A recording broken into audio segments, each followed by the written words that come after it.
looking at software and looking at common applications found in business, commerce and industry here.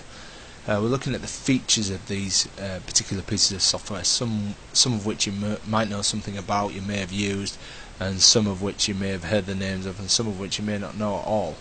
But this is really to cement your knowledge and really to get you used to the things you should know in order to answer the questions. So let's concentrate on stock control systems. That really is a good summary of the notes you've been given in the syllabus course text. Stock control systems, there's the bare minimum of what they do, keeping track of stock, recording levels of stock and managing orders for stock. They don't necessarily do all of them, it's just what you would typically find in stock control systems. Some are smaller than that and some do all of that and perhaps a little bit more. So if we look at what stock control systems can do, the first thing we say is that a stock control program can keep details of the individual items that the organization holds in stock. So these would be actual relevant pieces of data on those items. And then number two, we say that it can a stock control program can keep details related to the product, so related to the item, but not actual details on the item. So for instance, supplier details, in other words where you got the actual item from, that will be kept, but that's not details actually about that item because that can change.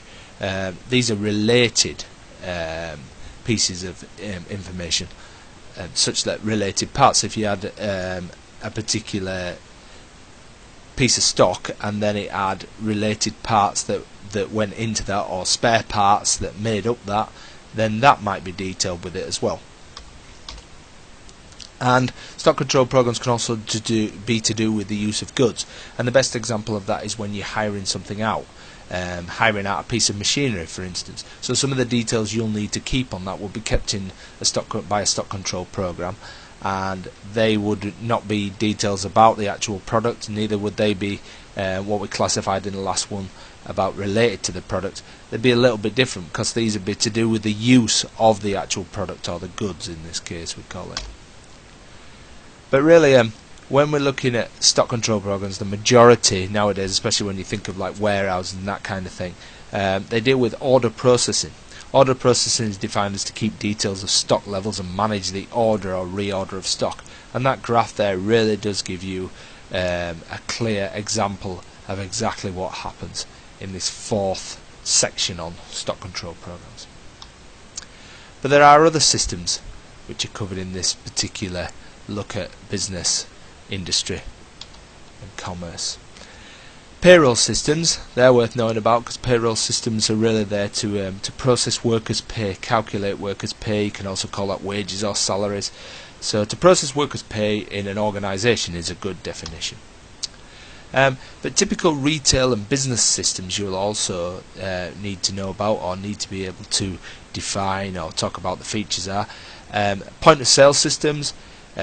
Obviously if you go into any supermarket or shop, in fact any shop at all now, even corner shops, have point of sale systems. They identify purchase at the input and they typically carry out processing. In other words, they'll minus the amount purchased from the stock level. That's why even corner shops have them now really.